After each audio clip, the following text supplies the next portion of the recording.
Hello, mighty companions. Welcome to Facebook Live. This is Earl Purdy, and we are going to talk about what is the right curriculum, what is the healing curriculum, what's the curriculum that's going to work, what's the curriculum that's the curriculum of love and the curriculum of truth. What is the judgment of your sane self, your right self, the one, the God self, the self that you're supposed to be listening to. What is the way that you relate to that? Well, we're going to talk about the Holy Spirit's curriculum, love's curriculum, the curriculum of freedom, and the curriculum of truth. That's okay. The curriculum of truth. Absolutely. So we're going to start out, of course, with our theme song, which is, I am not a victim of the world I see. I'm not a victim of the world I see. Here we go.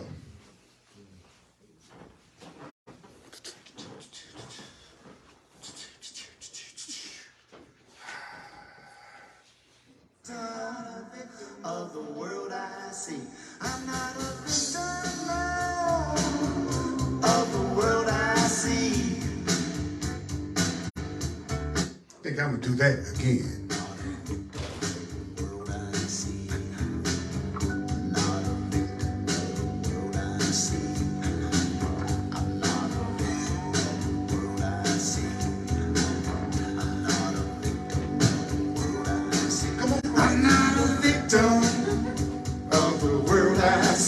I'm not a victim of the world I see.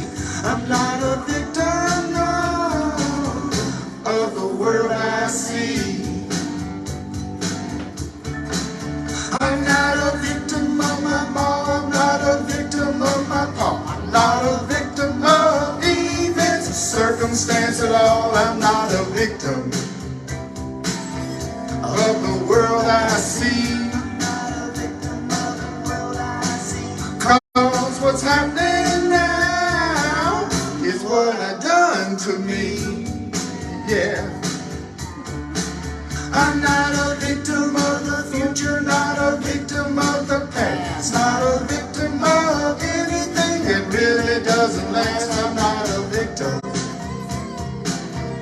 of the world I see.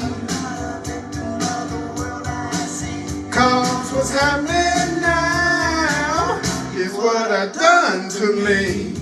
And that includes the good stuff. I'm not a victim Of the world I see. I'm not a victim Of the world I see. I'm not a victim, no, Of the world I see. No. You don't have to believe this. You don't have to believe this. You don't have to believe this. You don't have to believe this. You don't have to believe this. You don't have to believe this. You don't have to believe this. You don't have to accept this. You don't have to believe me. You don't have to.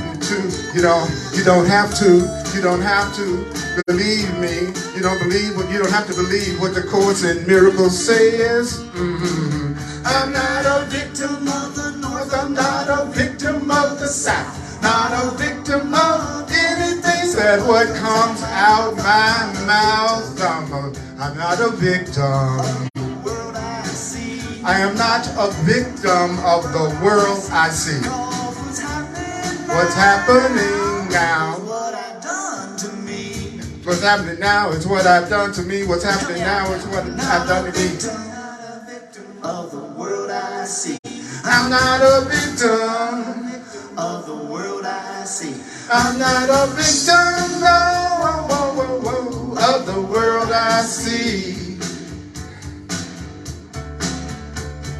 Some of the ideas you will find hard to believe. Some of the ideas you will find hard to believe. Some of the ideas you will find hard to believe. Some of these ideas you will find hard to believe, hard to believe, hard to believe. Did I say hard to believe? You may find some of these ideas hard to believe, hard to believe. You may find some of these ideas are hard to believe and even quite startling. I'm not a victim of the world I see. I'm not a victim of the world I see. Cause what's happening now is what I done to me.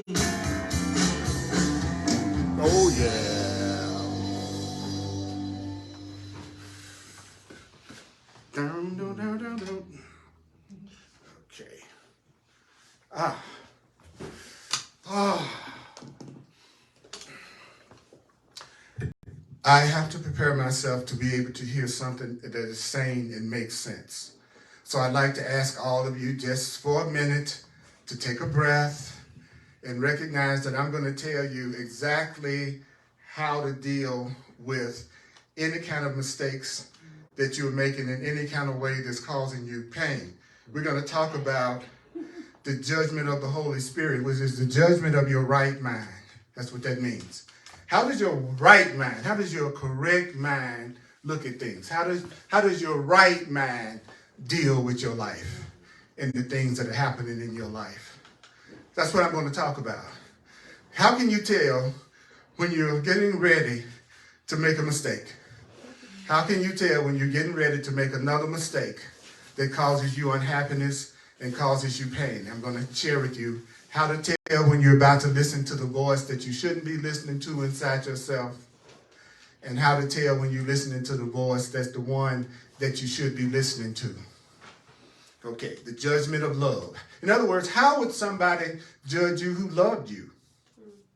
Right? I want to know what a loving being would say to me. I want to know how a person that loves Earl Purdy would talk to him and what they would do and how they would treat him.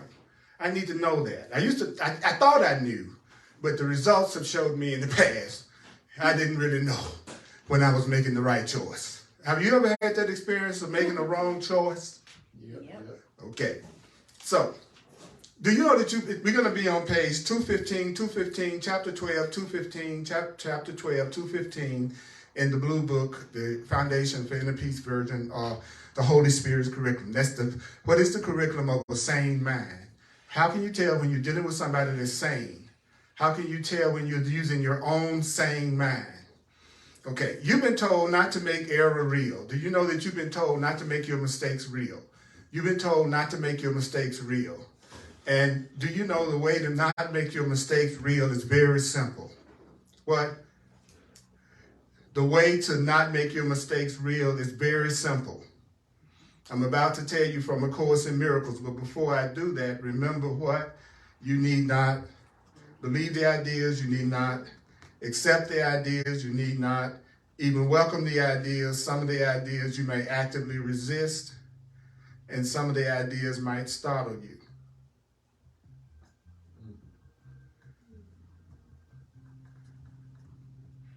Some of the ideas may startle you.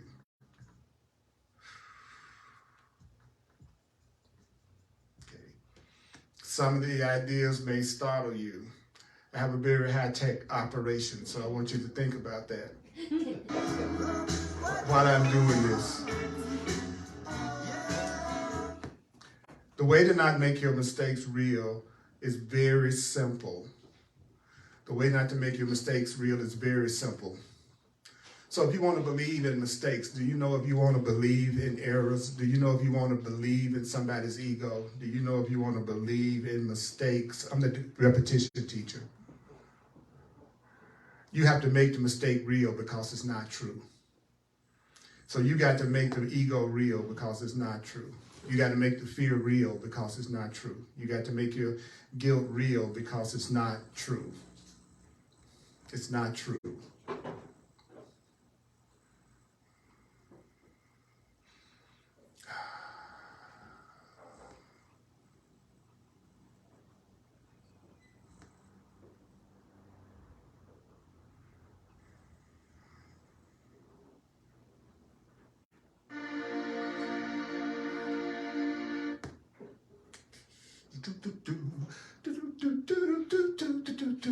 I almost just went off because my ego is trying to mess with me right now because I'm so excited about what I'm getting ready to say that I'm giving myself every distraction that I possibly can so that I won't say what I'm excited to say to you all. But I know you are forgiving and understanding and the most tolerant beings that have ever been born. So I know you are seeing me with nothing but love right now. Is that right? Yes. Yes. Is that the way you see me? Yes. Don't make the You need a technology hard error copy of the real. book? That's right. I'm not going to make it real. You're absolutely right.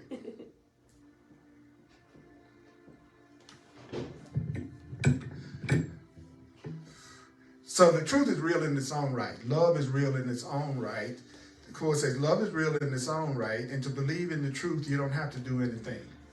And I like that. To believe in truth, you don't have to do anything, because you know what I'm good at? Not doing anything. So my spiritual path would tell me I didn't have to do anything. That's one of the reasons why I got on. So to believe in the Course and to believe in the truth, you don't have to do anything. To believe in love, you don't have to do anything. To believe in freedom, you don't have to do anything. This is on page 215 in the text, chapter 12. I'm going to go through this over the next several classes. I'm not going to rush through this, because in my perception, this is absolutely one of the most important sections in the whole Course in Miracles book if you really want to be happy. Okay, if you really want to have peace. So, what is it that we're being asked to understand? He says, if you use the ideas, you'll see that they're true, and don't analyze them. So he's telling us that truth is real in its own right, and since truth is real in its own right, don't you know that to believe in the truth, you don't have to do anything. So you need to understand that you're never responding to anything directly. You're never directly responding to anything, to nothing. You're never directly responding to anything. But does that mean that you all are not directly responding to me right now? Yes. It means you're not directly responding to me right now, and I'm not directly responding to you right now. What are you responding to? You're responding to your interpretation of me right now. You're always responding to your interpretations of what's going on. You're always responding to your interpretations of what's going on. You're always responding to the meaning that you're giving that person. You're responding to the meaning you're giving that person. You know the person I'm talking about? You're responding to your interpretation of that person. That's your responses. They're coming from what? Your interpretations. So you're never responding to anything directly. You're always responding to your interpretation of that thing or that interpretation. And so how you interpret it, don't you know how you interpret something becomes your justification for how you should respond to it. If I interpret that you're trying to hurt me, then I feel justified in responding to you defensively, like you're trying to attack me. Because my interpretation of you is going to justify how I treat you. So if I interpret that you are not valuable to me, I'm going to treat you like you're not valuable, because I feel justified in that interpretation.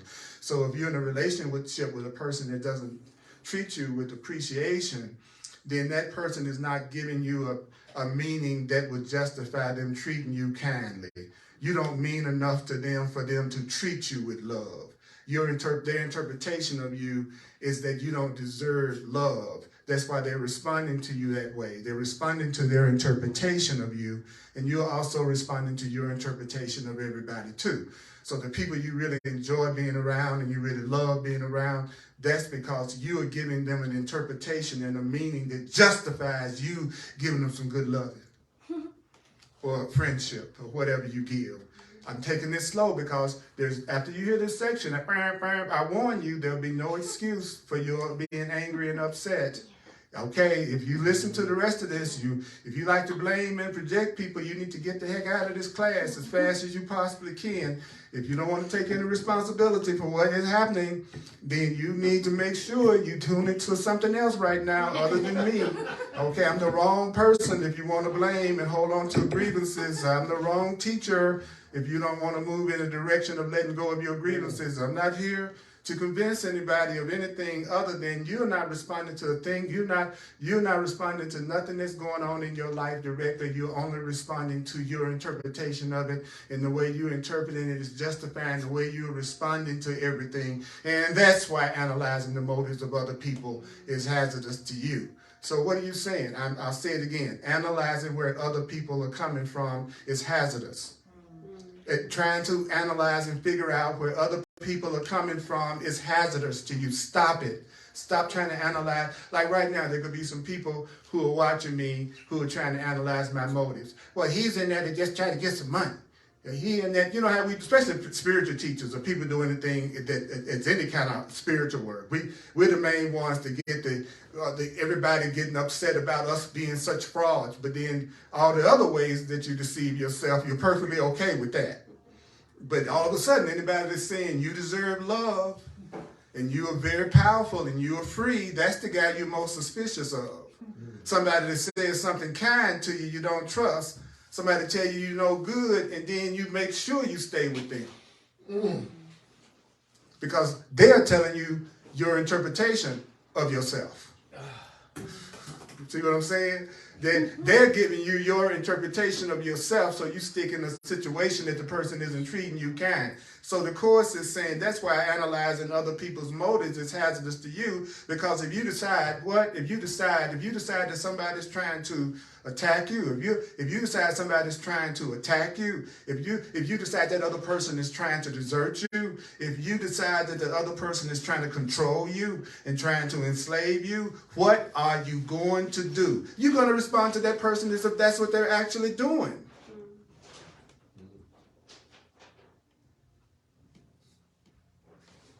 If I think you don't like me, I'm going to respond to you like you don't like me. If I decide that you don't like me, I'm going to respond to you like you don't like me. And you might like me a lot, but I'm going to respond to you like you don't like me, because I've already interpreted that you don't like me. So that justifies me treating you like you don't like me. So then I won't be very friendly to you. Then you won't be very friendly to me. Then I think you don't like me. But I would have created the whole thing. It's like somebody being at a party saying they're not having a good time and the people aren't friendly, but they're sitting down waiting for everybody to walk up to them and introduce themselves. Get your butt out of that chair and go walk around that party and reach out to people and say hello. Right? You're not so special that everybody needs to try to come to you. You're all special. We're all equal. And so the Course in Miracles says, if you believe that somebody's trying to hurt you or attack you or desert you or enslave you, you're going to respond like that person has actually done it. And when you respond like that person has actually done it, you made what you see as their mistake real to you. See, when I attack you, then I really believe you've done the thing that I'm attacking you for. So when I attack you because I think you don't like me, but that was only my interpretation, then that's going to make all of that real to me. So does that mean when you try to interpret error and you try to interpret where somebody else is coming from, or interpret your perception of someone, that you are giving it power? You know, see, when you decided on how you're going to see me, then the Course is saying, if you've decided how you're going to see me, if you interpret the situation, if you've given the situation power, then you're going to overlook the truth that I try to tell you. If I say you're cheating on me, and that's the interpretation that I made, and I think that's real, then I'm going to give my interpretation that you're cheating on me a whole lot of power. And once I believe you're cheating on me, then I'm going to overlook the truth. And the truth might be you're not so, I like the word cheating, but I use it. But the truth is you could not be quote unquote cheating on me at all. But the fact that you've decided I am, you're going to overlook the truth. So every time you decide your way of looking at things is the only way to look at something, then even if there is another way of looking at it, you're going to overlook it. Ooh, that's Holy Spirit what I needed to be taught today, and I see what the Holy Spirit is trying to tell me. I got some interpretations that I need to do something about. Okay, I'm going to go to Interpretations Anonymous. I love this book. I love this material.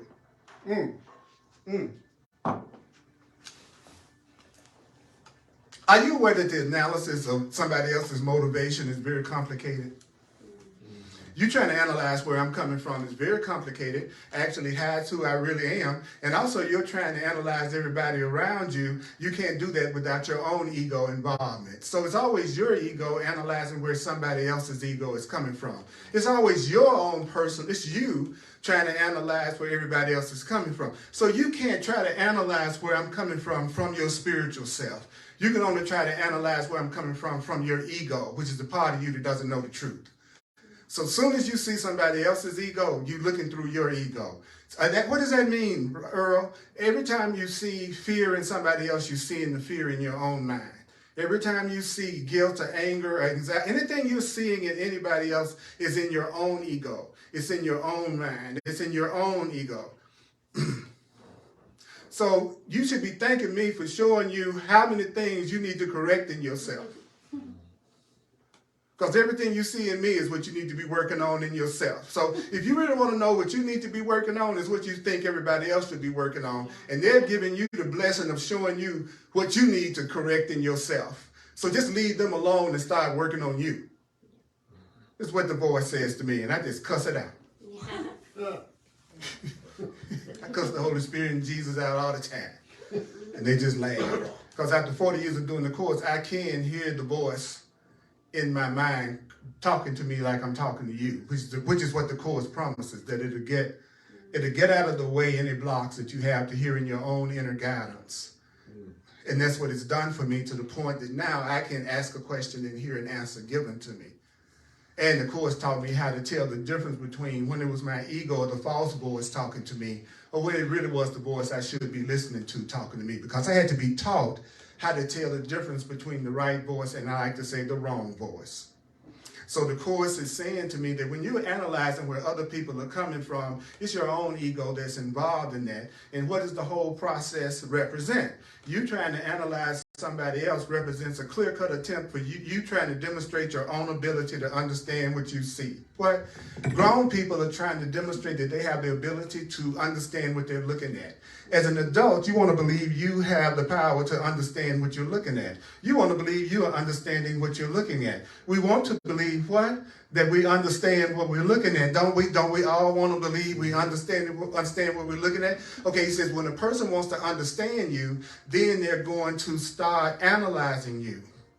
Because they think through analyzing you, that's going to teach them what they need to understand about you. So we analyze each other and judge each other because we're trying to convince ourselves we really know what's going on. You judge me and I judge you because I think that's going to let me know what's really going on with you. So when I analyze you, I think I know what's going on with you. And so the Course in Miracles says, how do you know that you are trying to teach yourself you understand what you see? He said, you react to your interpretation as if they were true. You all day long, we react as if the judgments that we have on everything is true. The judgments I have on the Democrats are true. The judgments I have on Republicans are true. The judgments I have on independents are true. The judgment I have on black people is true. The judgments I have on white people is true. The judgment I have on poor people is true. The judgments I have on rich people is true. The judgments I have on immigrants, true. He said we go all day long, we act like we are judging and analyzing everything around us and that our interpretations are true. And we are so sure about the way we look at things that even if somebody told us the truth, we'd overlook it and not give it any credence or pay attention to it. This book is, when people say, I don't understand what the Course is saying, it's just saying all the dumb stuff we do.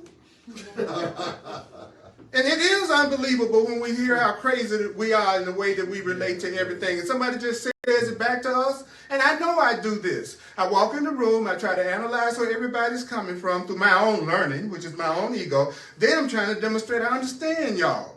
And since I think I understand y'all, now I think what I'm telling myself about you is correct. And then what's the next thing you do when you think you're right about what you said about somebody? Like the Course says, you then try to control the way you behave. Right? I think you don't like me.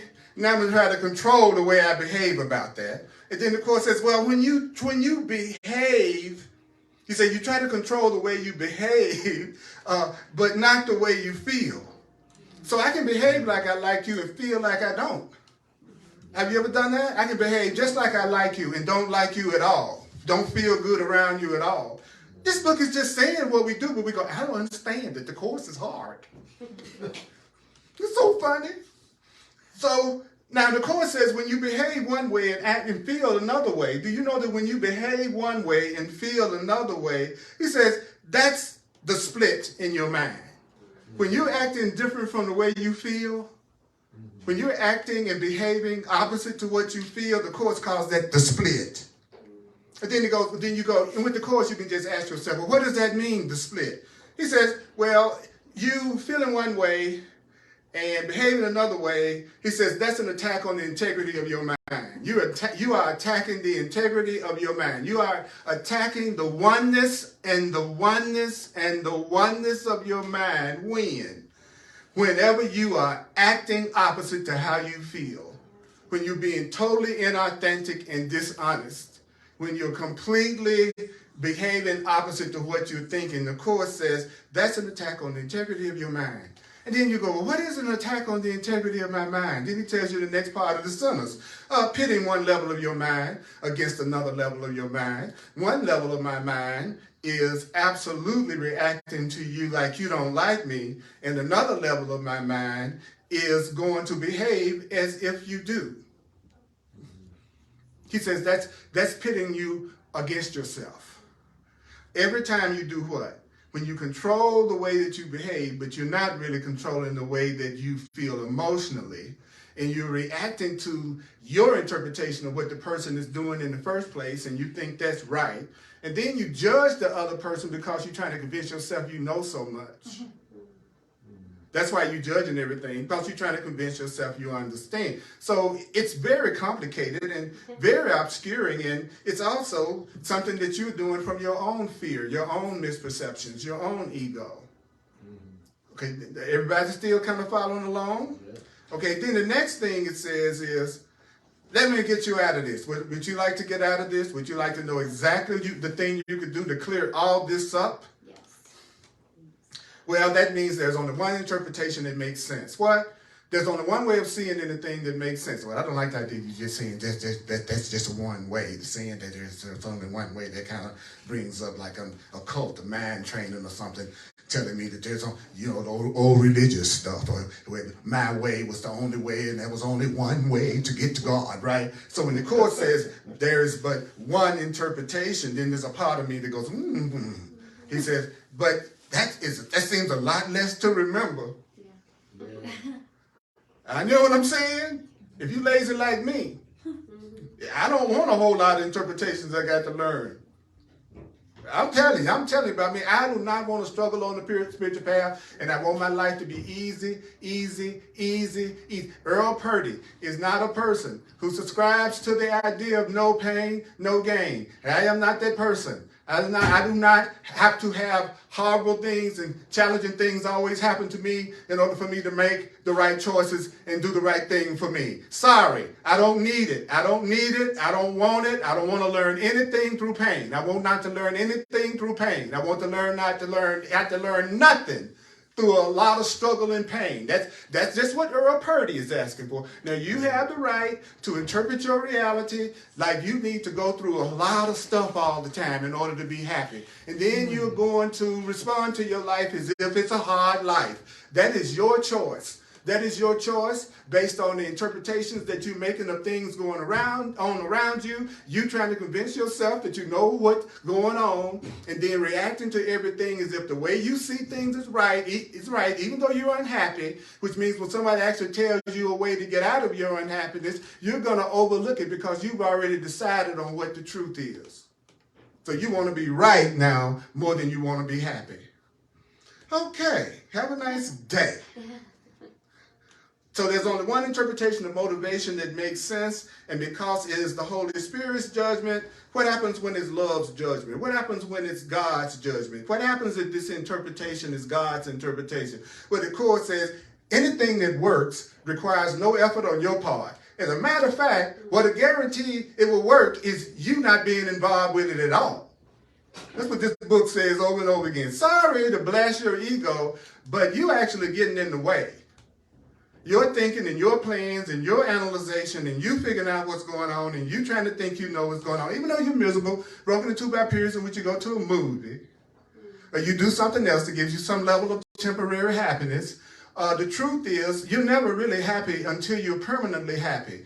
That anything other than permanent happiness that never ends is not real happiness. Any happiness that doesn't last is nothing but a very beautiful form of fear. That's all that you are loving fear in a form you like when you have a happiness that doesn't last. Do you know that? No.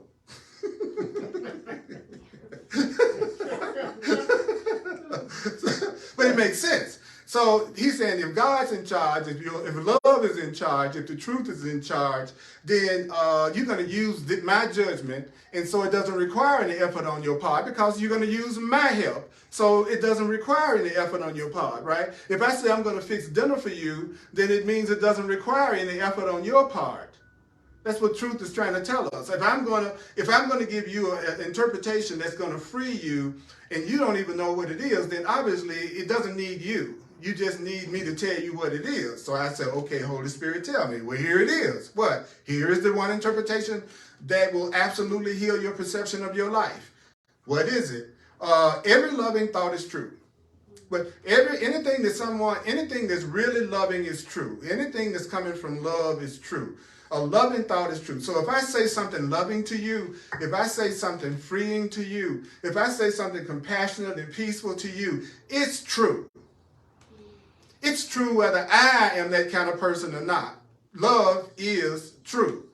Doesn't necessarily mean I know it all the time, but that doesn't mean that love isn't true. So the Course is saying you want to understand that love is true. Love is the only thing that's real. Love is the only thing that's real. Love is the only thing that's real. Love is the only thing that's real. Love is the only thing that's real. The only thing that's real is love. The only thing that's real is love. The only thing that's real is love. That's the only thing that's real. Kindness is the only thing that's real.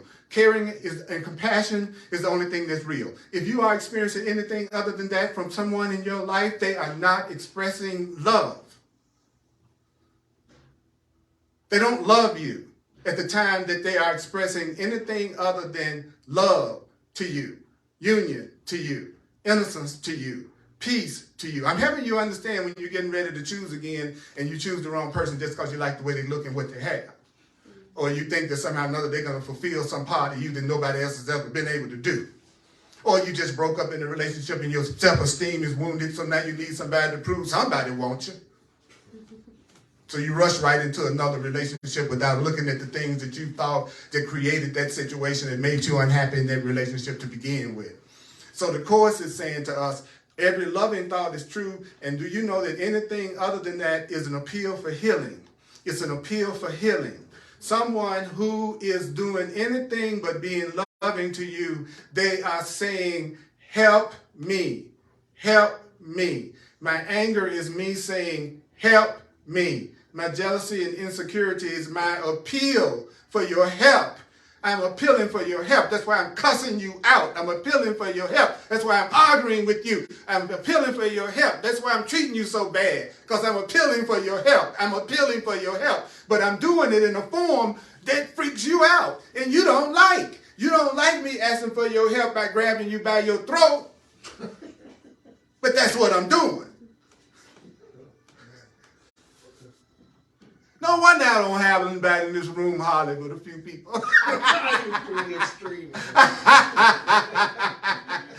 COVID was an excuse to wipe out everybody. Because that was a call for help. That was a call for help. That sickness was a call for help. Everything else but what? Love. It's a call for help. It's a call for healing. Then it says, don't you know that it's a call for help and a call for healing regardless of the form it takes?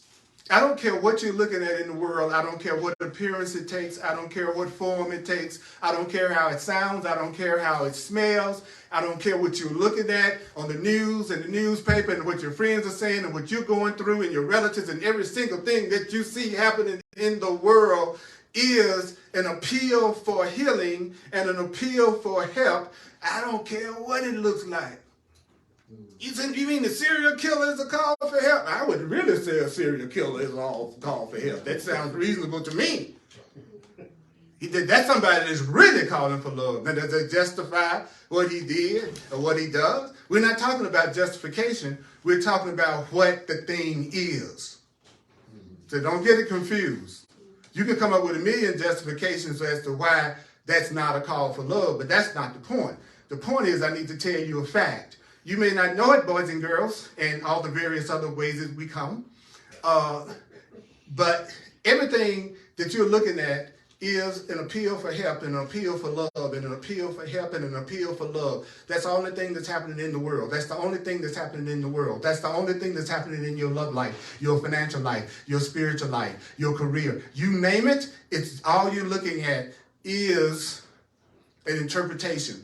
Interpretations. So the Course in Miracles says all you're looking at is a call for help, a call for healing. So you are called when I am sad, when I'm upset, when I'm feeling insecure, and when I'm attacking someone, and for some reason I am calling for help. I'm calling for help. I'm calling for help. I'm calling for help. It looked like I called you out of your name. It looks like I'm trying to punish you by giving you the silent treatment. It looks like your bag's out there on the sidewalk.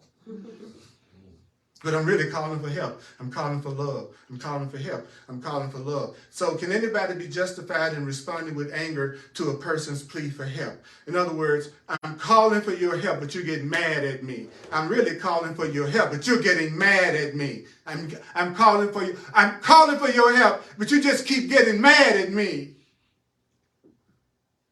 Is that justified? No response can be appropriate except a willingness to give that help to them. What is the only appropriate response that I really don't want to make, Earl? The appropriate response that I really don't want to make is, I know I should help you, but I don't really want to. I don't really want to help you. I see you as being somebody that's trying to hurt me. So I don't really want to see what you're doing as a call for love. I want you to know from Spirit is saying to you, I know how you feel, Earl, but no response can be appropriate except the willingness to give the help to them, because this is the only thing, and this is the only thing they're asking for. What? The only thing they're asking for is help. Everybody, no matter what they're upset about and what they're unhappy about and what they're suffering about or how angry they are or whatever they feel, depressed, anything, they're just asking for help. They're just asking for love. They're just asking for help. They're asking for love. So guess what?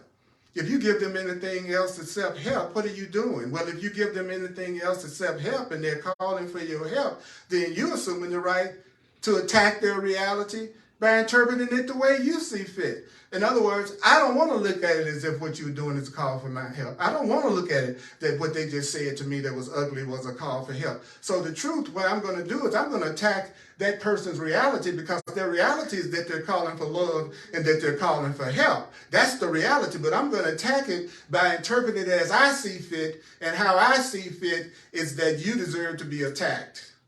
I feel like what you're doing, you cuss me out, I want to cuss you back out. You said something ugly to me, I want to say something. You see, I want to see what you did as an attack. That is my interpretation of it, which justifies my response of wanting to attack you back.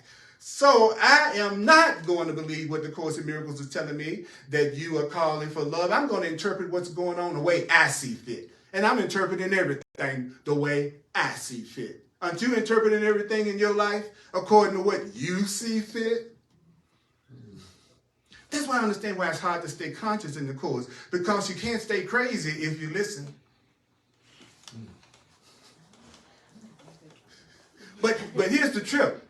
If you just remember one thing that I've said so far, it would still wake you up. If you walked out of here going, oh my goodness, wow, I can't look at anybody else's see nobody else's ego unless I'm looking through mine. You didn't remember nothing, or okay, that's a call for love. That's a call for love. That's all you have to do. Remember one thing. But he keeps giving you cool stuff. He says, perhaps the danger of this to your own mind is not yet fully apparent. What danger isn't fully apparent? Like, for me to want to see you the way I want to see you, rather than to see you the way God's telling me to see you, I need to understand that there's a danger to that. It's a danger to me wanting to believe what I'm telling myself about you, even if it's not true. There's a danger to trying to tell yourself about other people. He said, what is that danger?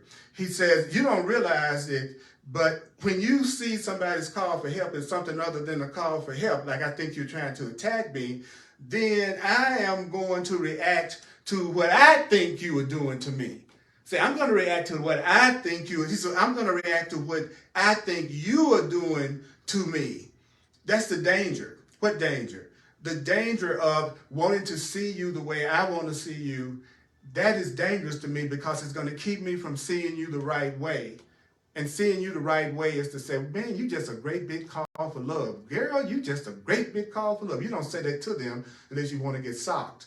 What you might want to do is remind yourself that that's a call for help. That's a call for help. That's a call for the help of God. Well, that's a call for the help of God. When you say it's a call for help, I know the part you don't like is making it look like you got to do something. right? The part I don't like is the part when I hear a call for help. I go, whoa, then that means you're looking for me to answer your call for help. That's why it's not such a popular truth, because of what people think it demands of them. So I don't want to hear that it's a call for help, because then I won't be justified in being mad at you, so mad at you that I don't have to do nothing for you.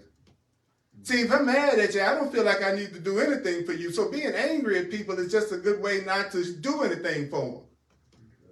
That's all angry is. It's just giving you an excuse not to give them love.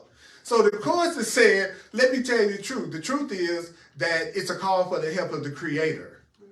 You're calling for God's help. Then you go, okay, then the Course says in another part of the book, he says, well, how do you know what your part is? Because you're supposed to ask, what do you want me to do? Where do you want me to go? What do you want me to say, God? Who do you want me to say it to? That's your part, to ask those 4 questions. And so the Course is saying that this is the way you can tell if you're following the guidance of God. Okay? How can I tell if God is telling me what I should do? Well, it'll be something that you can do right now. So Spirit is always giving you instructions for things you can do right now. I could realize that what you do is love or call for love right now, if I wanted to. So that's how I know it's an answer from God. It's something I can do right now. Now, what's the second part if it's an answer from God? Well, the Course says if it's an answer from God, you will feel inspired and you won't feel no sense of sacrifice when you do it.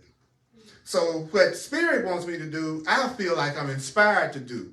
So you'll tell that person, hey, look, I'm going to loan you my car, and you don't even think about it. You don't have no fear about what's going to happen to your car if God told you to loan it to them.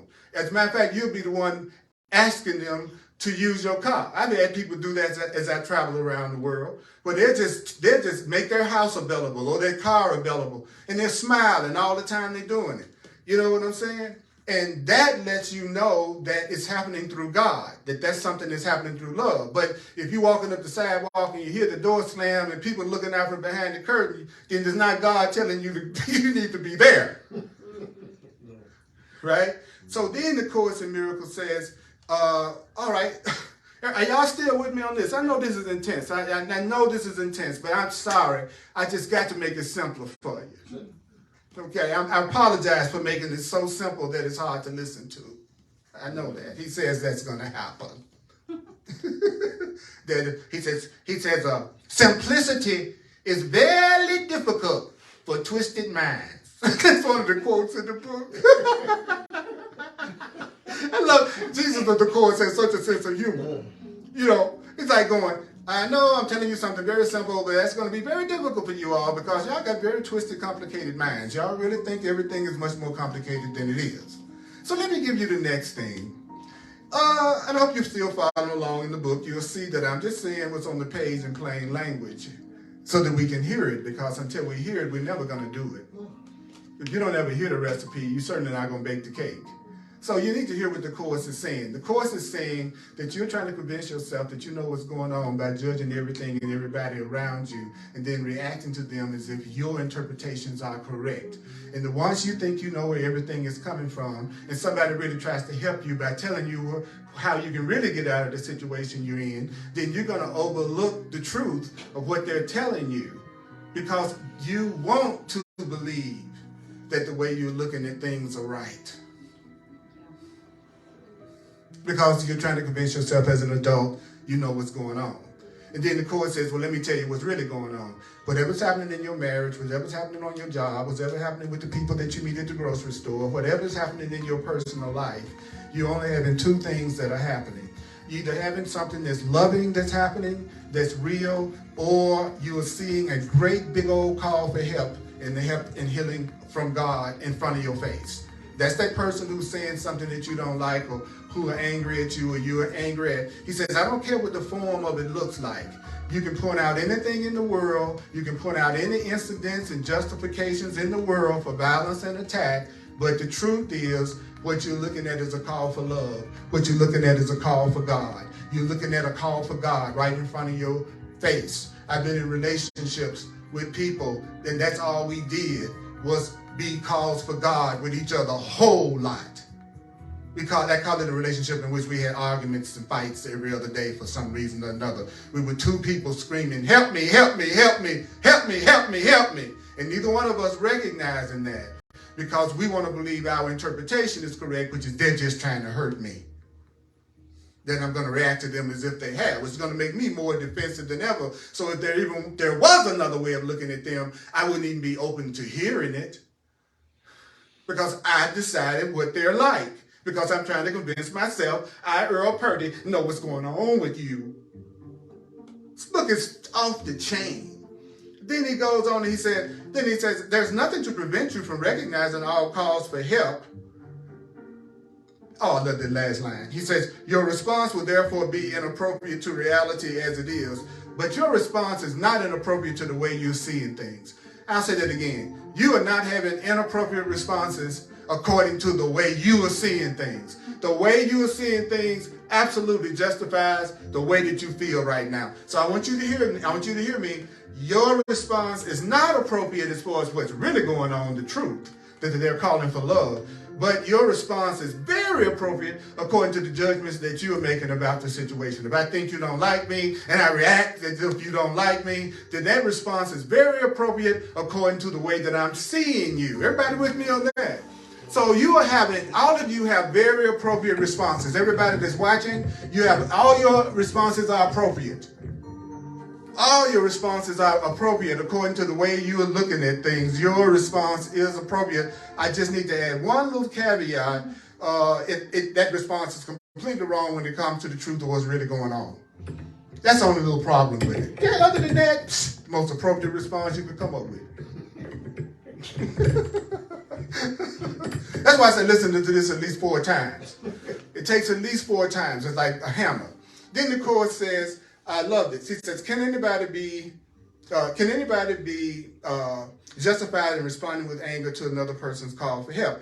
There's no response that's appropriate except your willingness to give them the help, because it's only the help is what they're asking for. If you want to give them anything else other than the help of God, then that means you're assuming the right to attack what they're really doing by interpreting what they're doing the way you see fit. But if you interpret everybody according to what you see fit, the danger to this of your own mind isn't obvious to you. It's not obvious to you the danger to your own mind when you are trying to see people according to the way you think they are. You don't know how dangerous that is. But if you believe a call for help is something other than a call for help, then you're going to react to what you think it is. And that response is not appropriate in terms of what's really happening, because the only thing anybody in the world is doing right now is calling for help.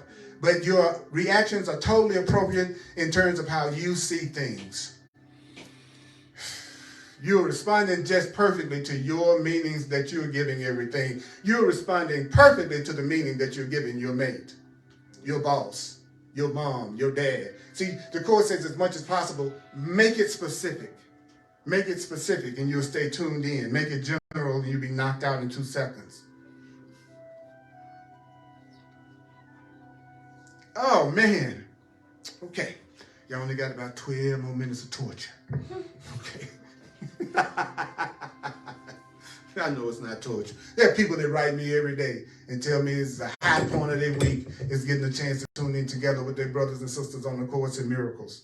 I get thousands and thousands of views every month from people who really appreciate hearing something else other than the fearful crap that they know they're telling themselves through the world. Notice I said they are telling themselves through the world. So I'm gonna keep doing this. I'm gonna keep going further. So what is it that prevents me from recognizing what another person is doing as a call for help?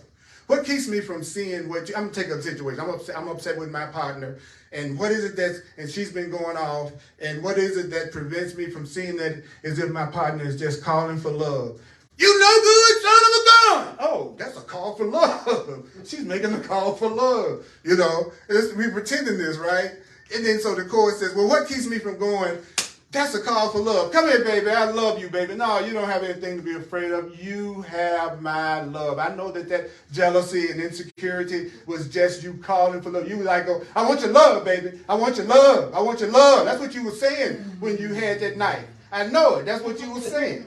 So that means that what keeps me from seeing what you're doing as a call for love? He says, no, your own imagined need to attack. See, if I want to attack her for how she's treating me, then I won't want to see it as a call for love. If I want to get angry back, I won't want to see what she's doing when she's angry at me as a call for love, because I want to give her anger back. And that's what the Course is saying. It's only this, your imagined need to attack, that makes you unwilling, that makes you willing to engage in endless battles. Whew. And in endless battle, what do you mean? Your endless battle is you're denying the reality of her need for love and help, and you're making her call for love unreal by saying she's attacking you. You are making her call for help unreal. You don't want to see she's afraid and calling for your help. You don't want to see that she's afraid and calling for your love when she's upset and insecure. You want to see it as if she's attacking you because you're mad and you want to attack her.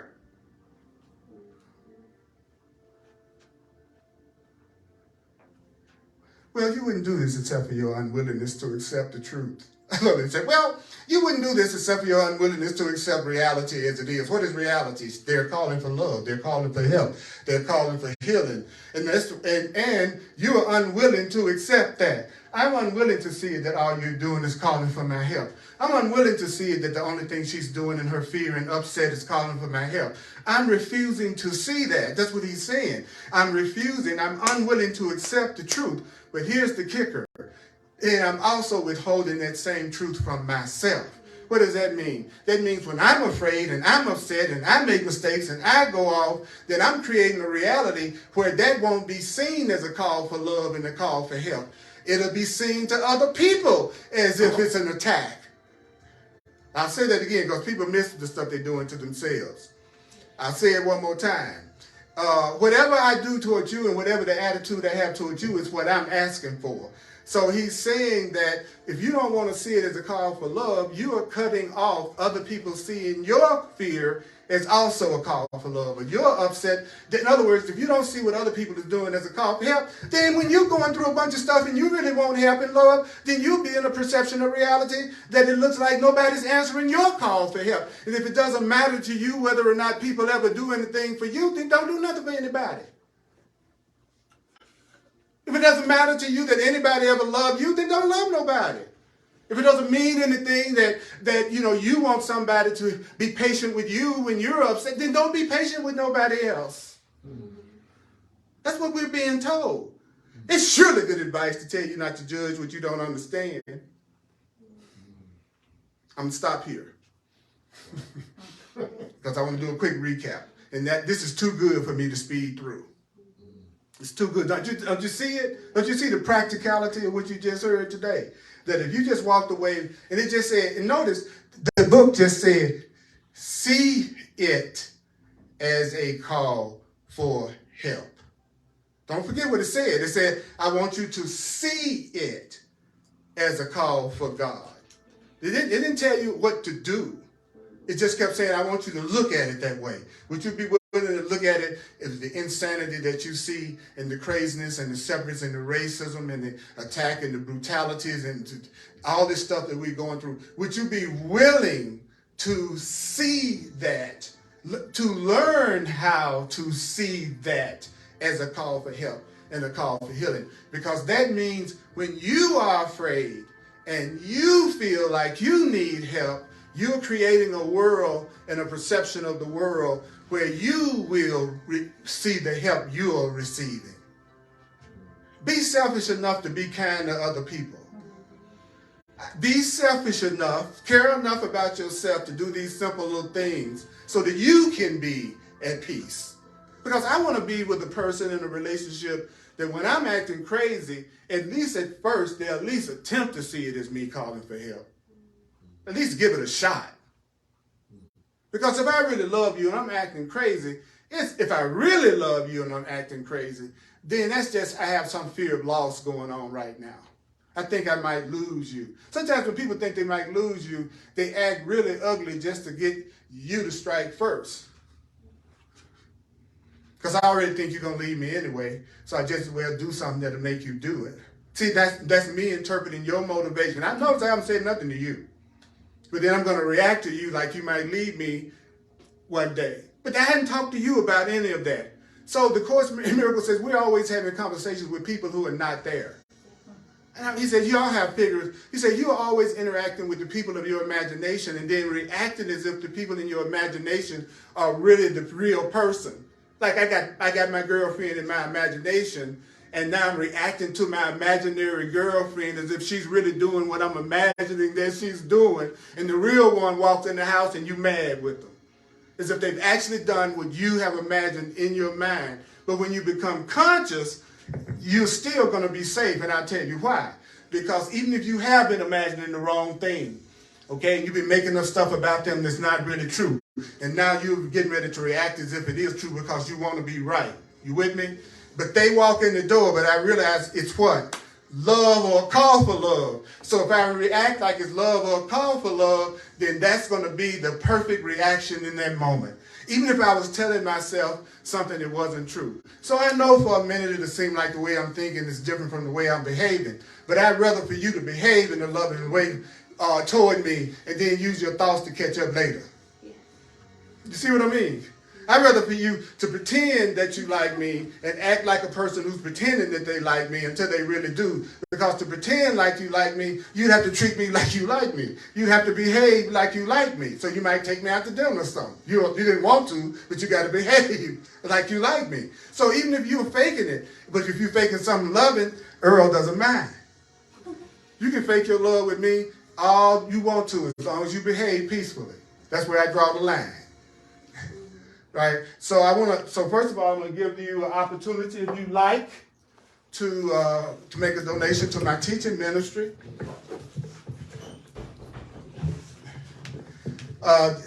Just go to earlpurdy.com, earlpurdy, Purdy.com, and you can make a donation there, or you can use Zelle or PayPal or the Cash App or Venmo, and that's just use my email, Earl Purdy. At earlpurdy.com, Purdy, Earl Purdy at earlpurdy.com. I really want to thank you for sharing and donating to my full-time teaching ministry. Thank you. If I always think about it, I only want people to do things for me that they want to do and they're able to do. That's what I try to apply to everybody in my life. People don't know how to act when you free them. It's the weirdest thing to be in a relationship with somebody and with people for any reason and say, well, my only rule is that I totally, completely claim my complete freedom in every way to be who I am in every moment the way I want to be, and I free you to do exactly the same thing. You're free. I'm not going to try to control what you do, who you see, where you go. I'm going to show you what real love looks like. Real love looks like freedom, me reminding you of your innocence, trying to support what it is you want, being interested in you instead of trying to be interesting. I'm gonna tell you how I want to be peaceful with you. I want to take responsibility for my experience, and I would also love it if you would take responsibility for yours, because two people taking responsibilities for their own happiness, they don't get upset all the time with somebody else who's not making them happy. So if you wake up, you will not choose that insane type of person in relationships that you used to be in the past just because of the possibility of some level of physical pleasure. You will get to the point that your peace is absolutely more important to you than a peace. In the male body, I can only speak for. But I'm telling you that we are in this together, and we can get out of this and go to the peace together. So on Thursdays at 7 p.m. Mountain Time, I do a hardcore Course in Miracles on the Earl Purdy page on Facebook. I'm also available for one-on-one sessions. Okay, I would love to bring 40 years of the Course in Miracles and my knowledge of astrology and numerology into a session with you, because you have answers. The answers are available. There's nothing you can ask me about anything that I can't share with you and point to what the Course in Miracles teaches about how you should deal with that, and I can help you do it and apply it. Listen now, okay? That's the truth. There's nothing you can bring up that I don't know the parts of the Course in Miracles that applies to that, and then can help share with you how you can actually do it. I can say that in 100% confidence.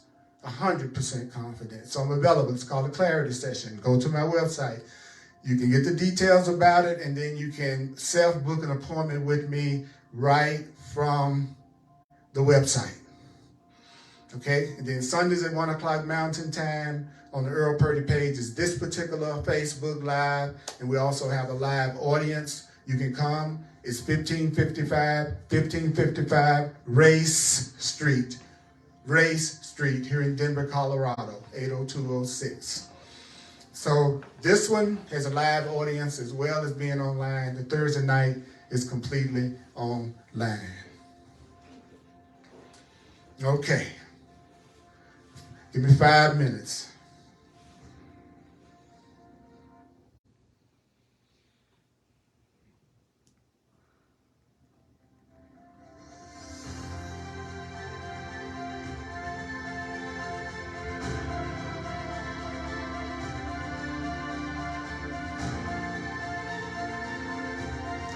Do you know that you've been told not to make anybody's ego, anybody's errors real? And the way to do that is you have to believe in their ego. You have to believe in the mistake. You have to have so much faith in the mistake that you would make it real.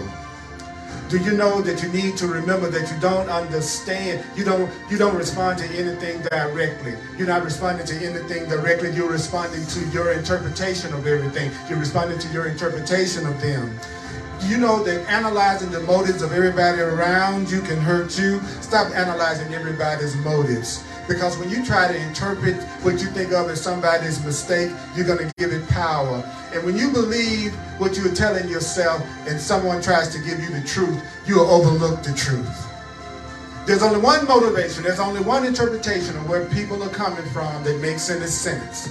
What is that one interpretation of where people are coming from that makes any sense? And because it's the judgment of God, the judgment of love, it doesn't require any efforts on your part to use this interpretation. And with this interpretation, with this one motivation, with this one interpretation of motivation is, doesn't require any effort on your part.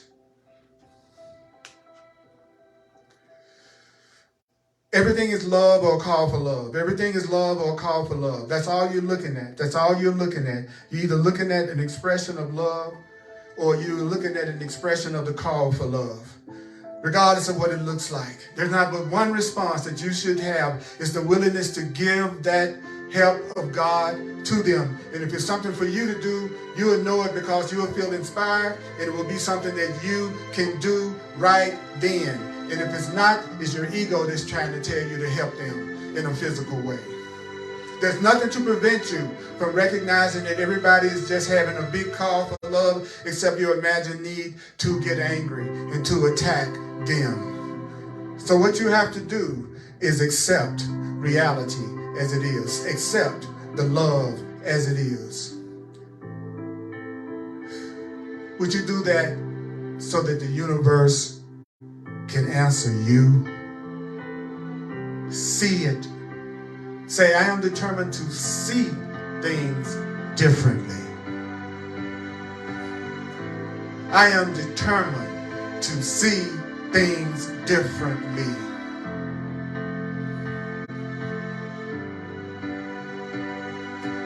I am determined to see things differently. I am determined to see things differently. I am determined to see them differently. I am determined to see them differently. You are determined to see things differently. You are determined to see things differently. It says, see it as a call for help.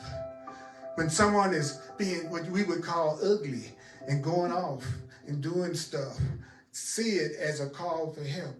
Even if you're running down the street trying to get away from them as fast as you can. Right.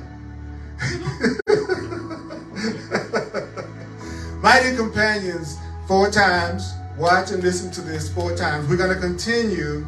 This is a powerful, powerful, wonderful, wonderful, wonderful section. So we're going to begin where we left off. I think it's such good stuff in here. I'm excited. So Mighty Companions, may the course in miracles be